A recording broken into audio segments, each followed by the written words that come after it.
Você acompanha a partir de agora a segunda parte da entrevista com o senador do PSDB, José Serra. E depois de falarmos, na primeira parte, sobre as questões da reforma política, o voto distrital, que pode acontecer já a partir de 2016, o assunto é pura política, economia, os desastres do PT nessas duas áreas. E uma grande pergunta, será que o Brasil resiste a mais 4 anos de governo petista? Mais 4 anos de Dilma Rousseff? Esse e outros assuntos você acompanha a partir de agora. Agora eu queria falar um pouquinho de economia, porque a gente falou um pouquinho do estelionato eleitoral, o que o Lula fez lá atrás, a Dilma aprendeu muito bem, João Santana, ó, fez direitinho, e eu me lembro que o João Santana ensinou aí a petezada a dizer o seguinte, não, porque os tucanos semearam inflação para colher juros, né?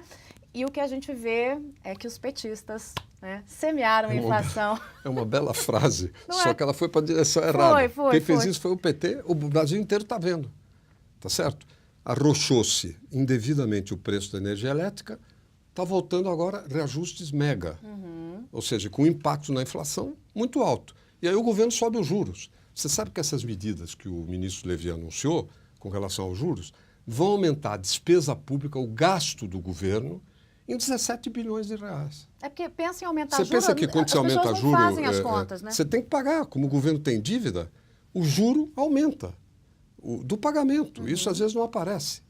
Tá certo? Então, na verdade, o João Santana anteviu o que o PT iria fazer ganhando a eleição. E isso atribuiu aos tucanos. Agora a gente Aliás, tem... você reparou que há uma mania deles, do PT, enfim, dos marqueteiros, etc., tudo é culpa do Fernando Henrique. Tudo é culpa. Não, virou meme, virou assim, viralizou na internet. Esses dias eu vi um dinossauro, aí caiu um meteoro, assim, e o dinossauro olhava para cima e dizia, culpa é tua, FHC.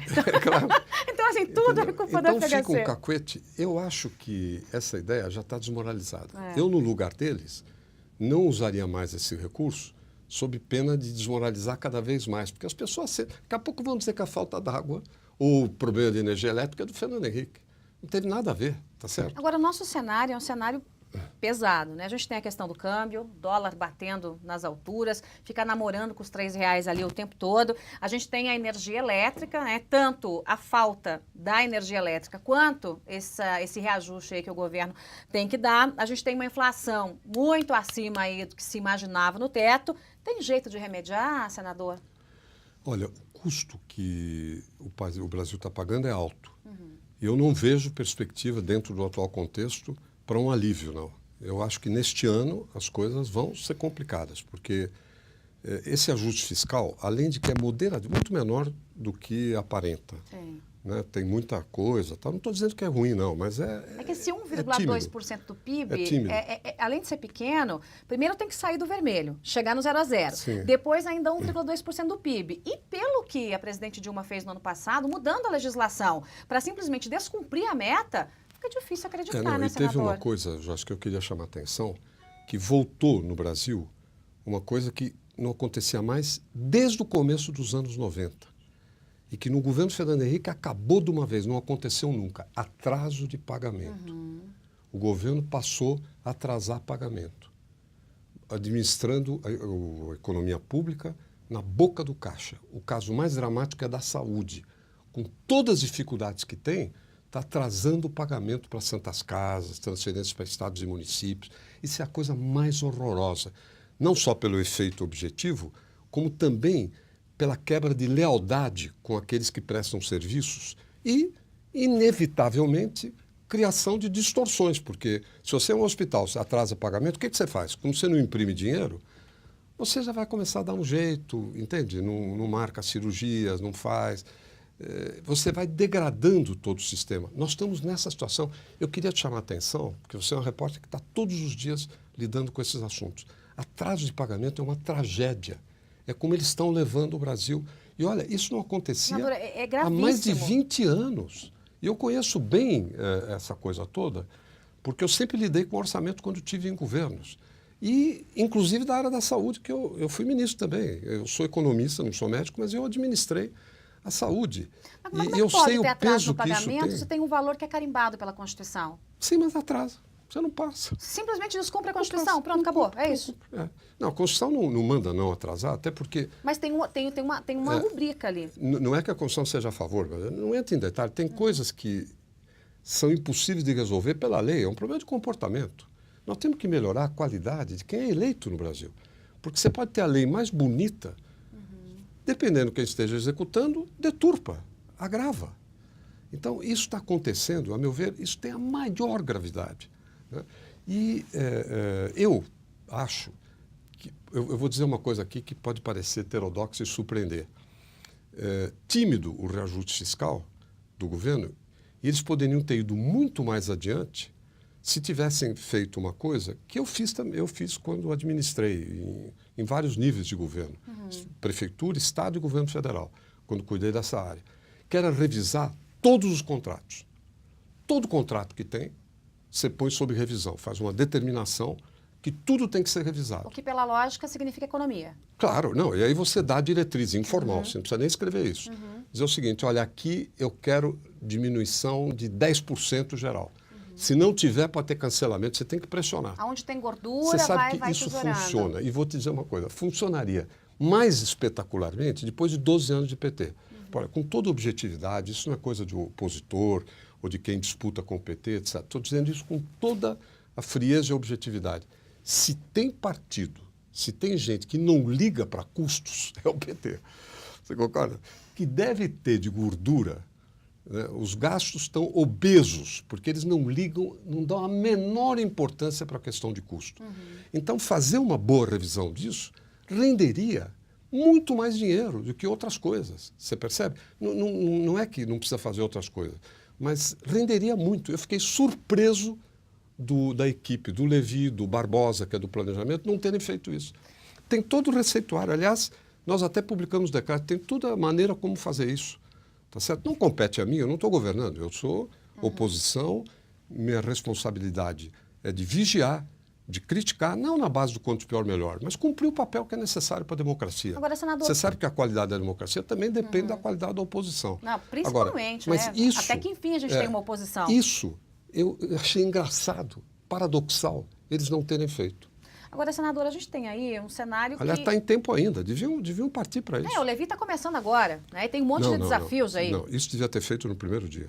Quando você sabe o que você vai assumir, governar, em geral, para dar certo, você tem que começar no primeiro dia. E aí não estou me referindo ao ministro da Fazenda nem ao Barbosa, que são boas pessoas.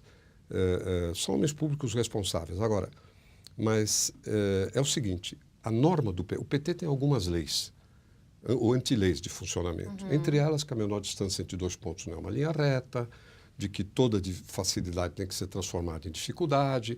Tem várias. Uma outra é a seguinte, governo não é para governar, é para fazer curso de aprendizado.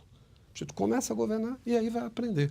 Só se fazer um curso de graduação ou pós-graduação. Vai aprender no governo. Isso é uma tragédia, porque você perde tempo e comete erros. Então, para governar direito, quando você chega no primeiro dia, você tem que ter tudo pronto. E não é difícil, porque se você tiver experiência, um mínimo de dedicação anterior e clareza do que fazer, você fazer. O PT não é bom nem para fazer coisa ruim, nem para fazer coisa boa. Esse é o drama. É ruim para tudo. É ruim para tudo. Agora, E olha, às vezes, deixa eu só completar uma coisa, às vezes não é só por malandragem. É por burrice mesmo. Burrice. Amadorismo. Agora, isso tem um papel no Brasil muito importante. Nessa coisa da burrice, do amadorismo... Veja, eu não estou dizendo que não tem malandragem, não. Mas eu estou dizendo, mas não é só a malandragem. Nessa coisa da malandragem, da ignorância, da burrice, como dissemos aqui, o PT passou aí os últimos 12 anos desperdiçando oportunidades de fazer o Brasil caminhar. Né? As oportunidades passavam aqui debaixo do nariz do PT e o PT perdia. Né? E aí a gente tem o que a gente está vendo aí, quer dizer, a Dilma não conseguiu administrar a herança deixada pelo Lula, ela que estava ali com ele, né? Agora estão os dois aí meio que se estranhando.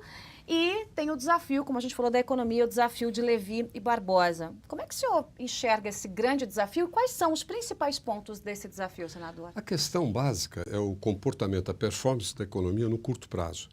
Você está fazendo inflação corretiva. O que é isso? Reajusta preço de combustível, de energia elétrica, erradamente arrochados no passado. E é ruim isso, porque quando você tem que fazer, quando você deixa acumular, o impacto acaba sendo maior depois. Isso sobe a inflação, né? O único jeito de a inflação não subir mais, porque no Brasil é tudo indexado, é botar a atividade econômica para baixo. Isso vai aumentar o desemprego. Nós estamos ainda no começo do começo da crise econômica e dos seus efeitos sociais. Realmente vamos ter um problema sério de emprego nos próximos meses.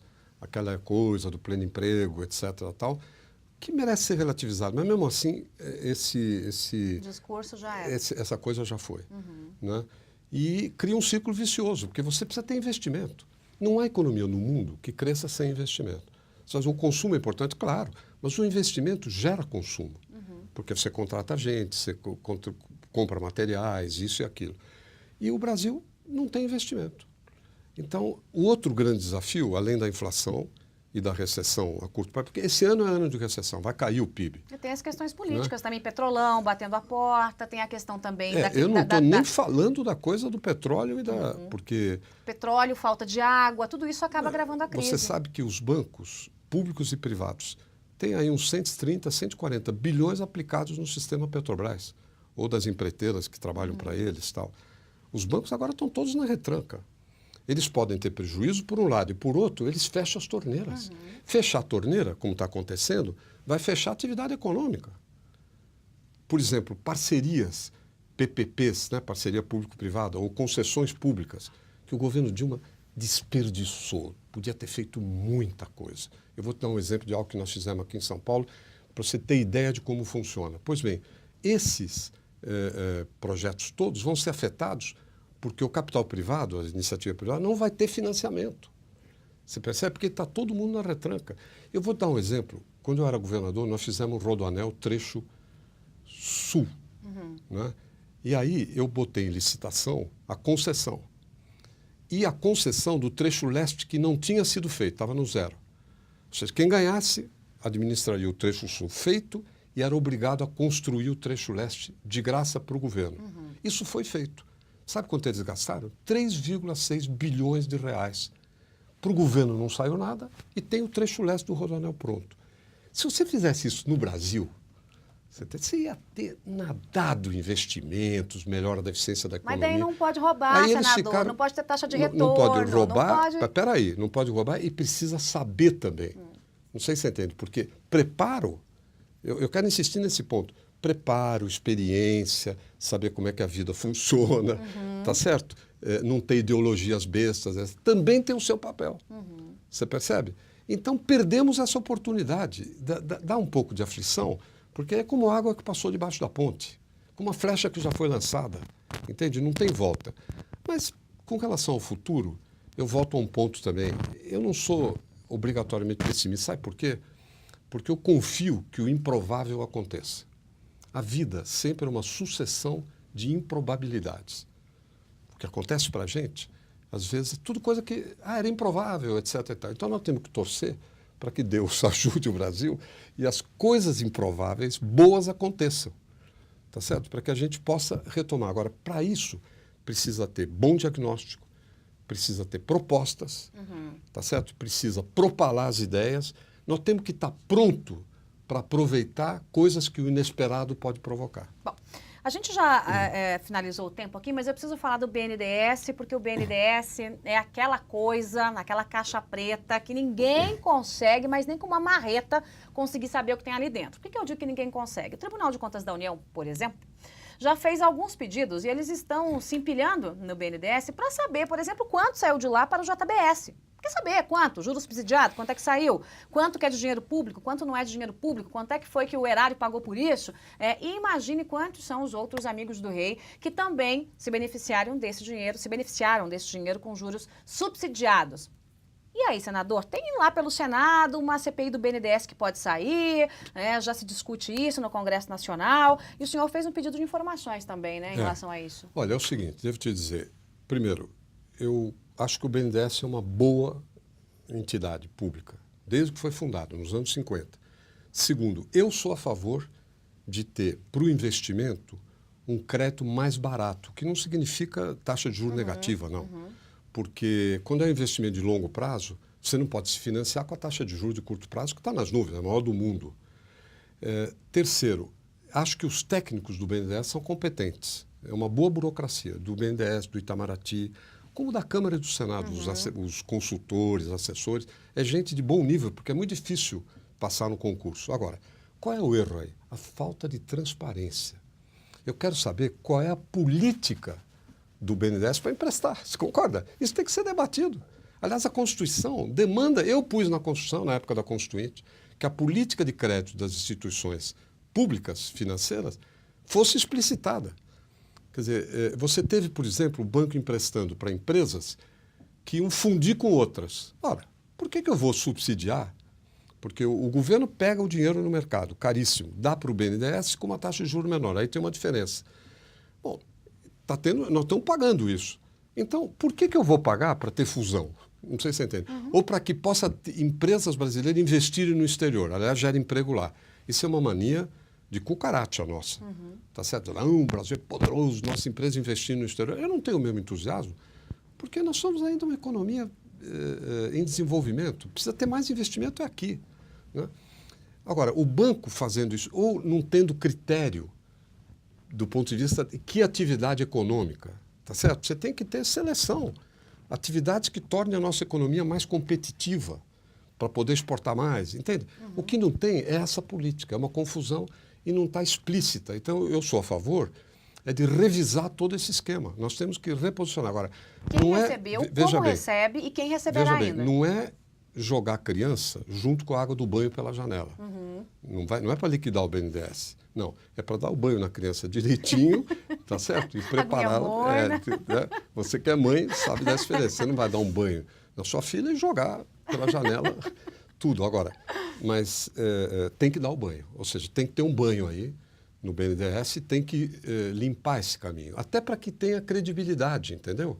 Porque, do contrário, fica permanentemente um foco infeccioso do ponto de vista da opinião pública. Agora, quero te dizer que esse dinheiro que vai como subsídio, que o Tesouro capta, o governo federal capta no mercado, mais caro do que passa para o BNDES. Portanto, tem uma diferença. Isso eles não põem no orçamento. Mas não é só nesse caso, não.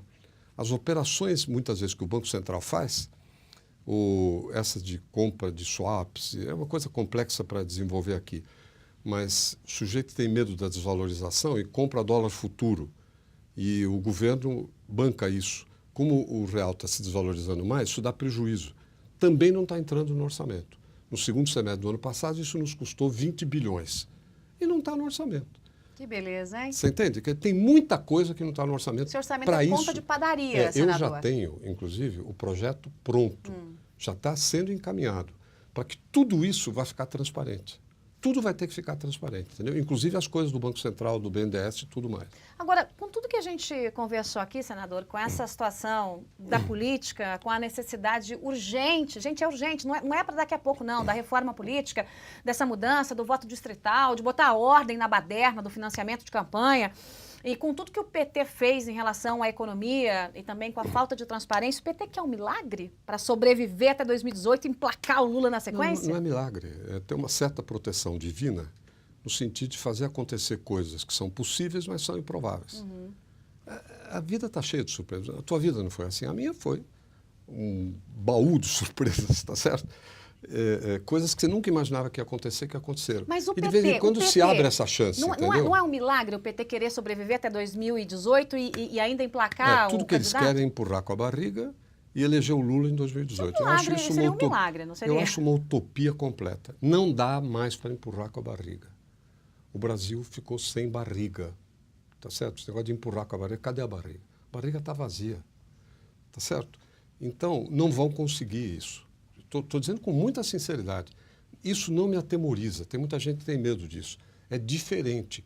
Inclusive, muita gente faz o paralelo com a coisa do mensalão. Em 2005, veio o mensalão, etc. Tal. E o Lula se recuperou depois. Naquela época, eu era prefeito de São Paulo. Nas pesquisas presidenciais, eu estava na frente do Lula. O Lula caiu por causa disso. Mas o que aconteceu? A economia ia bem. Por quê? Porque os preços internacionais, soja, minério de ferro, coisas que o Brasil vende abundantemente para o exterior, foram para as nuvens. O Lula teve a melhor conjuntura externa que um presidente da República teve na história da República. Isso não foi aproveitado. Jogou no lixo. Eles torraram esse dinheiro todo em consumo, em turismo no exterior, em desperdício. Consumo, inclusive, que conspirou contra a indústria doméstica. Ou seja, não é consumo no sentido de acrescentar. Não, é de substituir produção doméstica por chinesa. A história da burrice que o senhor citou há pouco. Totalmente. Em vez de investir, aproveitar para fortalecer a economia, isso foi desperdiçado, jogado pela janela. Jogou no vaso sanitário, puxou a descarga. Entende? Isso aconteceu. Né? Agora, mas demorou para acontecer, para a realidade chegar. Com isso, eles foram faturando eleitoralmente. Esse fator acabou, Joyce. Eu acho que não justifica mais a paranoia, de dizer vai repetir com o Petrolão o que aconteceu no Mensalão. Isso está fora da... Não é possível. Isso sim não é possível. E dá para demonstrar que não é possível. Muito E os bem. estragos são muito grandes, os estragos pela política econômica anterior. Né? Eu, particularmente, eu tenho uma coluna no Estadão, eu escrevi desde 2011, se você for olhar, você vai ver que a coisa não ter rumo, o que ia acontecer, etc. Eu fui analisando isso. Agora, não há risco de que esse quadro se inverta. Você percebe? Não há essa possibilidade. Agora, eu não estou torcendo para o quanto pior melhor. Eu não quero que o ruim aconteça. Mas eu não vou fechar os olhos, que o ruim está em pleno processo. O que a gente tem que fazer é atuar de maneira responsável, do ponto de vista da crítica, do ponto de vista de saber o que fazer. Porque se, de repente, cai ou volta a cair em mãos melhores, tem que saber também o que fazer. Você pensa que administrar o que está aí é moleza? Para qualquer um é difícil. Porque foi levando para a beira do precipício, está na beira do precipício. Mas o Brasil aguenta mais 4 anos de Dilma, senador? De PT? Vai, vamos colocar de PT. Eu acho que não, mas estão aí. Né? Eu acho que a rejeição vai ficar cada vez maior. Né? Você não tem a dúvida disso. Eu, quando ando na rua, qualquer lugar do Brasil, em geral as pessoas dizem, não aguentamos mais, não sei o quê. Eu nunca tinha visto isso antes. Entendeu? E eu acho que não se tem que ter paranoia de que vai repetir Petrolão, vai repetir Mensalão, não. Isso não vai acontecer. Mais ainda, o Mensalão é um lanchinho de jardim infantil perto, né, do banquete de corrupção do Petrolão. Você concorda? Muito. As proporções, tinha um sujeito individual que tinha 100 milhões de dólares, uma conta do exterior. Em um segundinho escalão, né? Não era nem... um gerente. É. Um negócio de louco. Você vai me dizer, mas não havia corrupção no Brasil, na história? Claro. Só que nunca, como agora, a corrupção foi método de governo. Você entende? Porque o ser humano, você tem desvios em tudo, em toda a história. Mas outra coisa é virar um método de governar. Você percebe? E isso é o que se revelou agora. É uma maneira de governar. E isso está revogado pela população. Não acredito que isso sobreviva, não. Tomara, senadora. Eu conversei aqui com o senador José Serra, ele que é do PSDB e que antes da época de campanha esteve aqui comigo e disse o seguinte, eu vou chegar no Senado já com o dever de casa pronto, pois bem, o dever de casa foi apresentado, em especial esse projeto que trata de uma forma, de um pedaço, talvez dos mais importantes da reforma política, que é justamente o voto distrital. É por uma democracia mais democrática, não é, senador? Jorge, eu sei que você não pode fazer isso, nem seria o caso, mas podemos fazer toda semana com um novo projeto. Porque eu já tenho uns 20 em andamento. Senador, muito obrigada pela entrevista. Boa sorte nessa questão do voto distrital. TV já prova essa ideia. Né? É uma ideia, como eu disse, por uma democracia mais democrática. Obrigado, Joyce.